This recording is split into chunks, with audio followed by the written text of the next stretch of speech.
So last week we learned that Silicon Valley Bank did not have the funds for their customers who wanted to pull the money out of their account when they themselves had to sell long-term bonds to cover the losses on those bonds. Thankfully, the Fed stepped in and provided liquidity so that all depositors could get their money out this week. However, at the other banks across the country, specifically regional banks, customers were able to get their money out and transfer those funds to larger, we'll say more stable national banks. And one of those banks that won from the Silicon Valley bank debacle was Bank of America. So this article is coming from the New York Post. Bank of America gets 15 billion with a capital B in new deposits after the Silicon Valley Bank collapse. Americans have frantically moved their cash toward too big to fail lenders like Bank of America, which has seen an inflow of more than 15 billion worth of deposits amid fears of a meltdown in the U.S. banking sector. This figure was cited by Bloomberg News.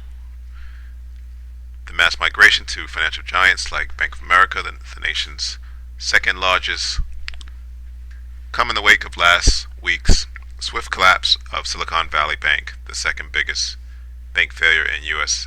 history, and the largest since the Great Recession. So let's just go straight to the charts.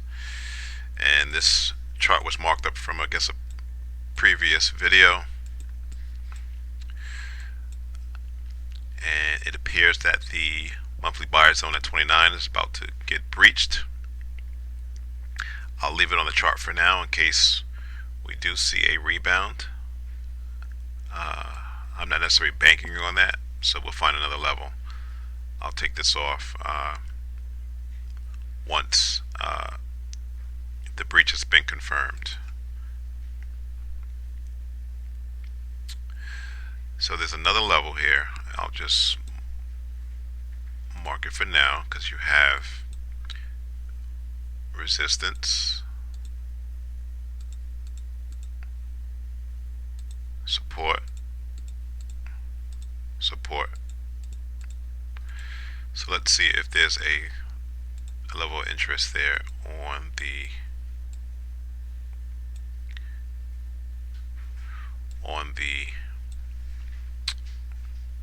weekly chart. I tend to trade with the trend. If you trade with the trend, your odds of being correct increase versus trading against the trend. There's nothing wrong trading against the trend. It just depends on how you see the markets. And here was a nice setup back in early February, where you had the 50-day move average pointing down. Price did pull back in a daily seller's area at 37.50 and then collapsed. So that was a good setup. So you do have a gap fill at 24, we'll say. Alright, I'm going to go down to, oh, look at this. That's of interest. Resistance, resistance, resistance, support. Alright.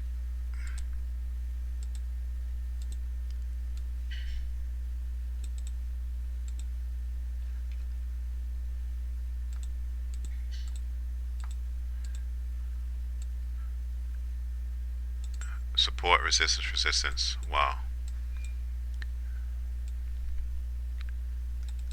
So $18 is a wonderful level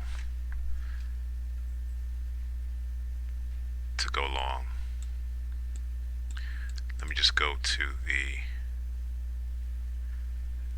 daily chart.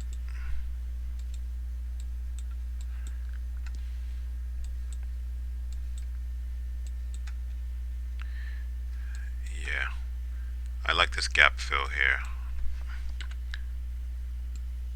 at 25 as a target if this monthly level does not hold.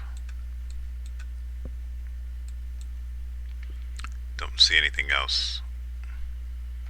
Alright, so let's zoom out. Go back to the weekly. So if this monthly zone, buy zone, is breached, look for price to continue to go down to fill the gap at 25. Gap fill 25.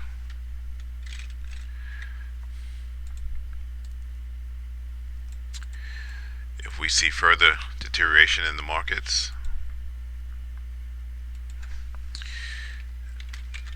we'll write huge buy-in opportunity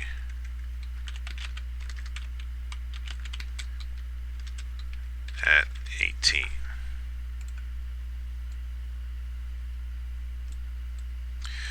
So in recap, Bank of America, one of the bigger winners of the Silicon Valley Bank debacle. However, no single bank is immune to the current bank crises.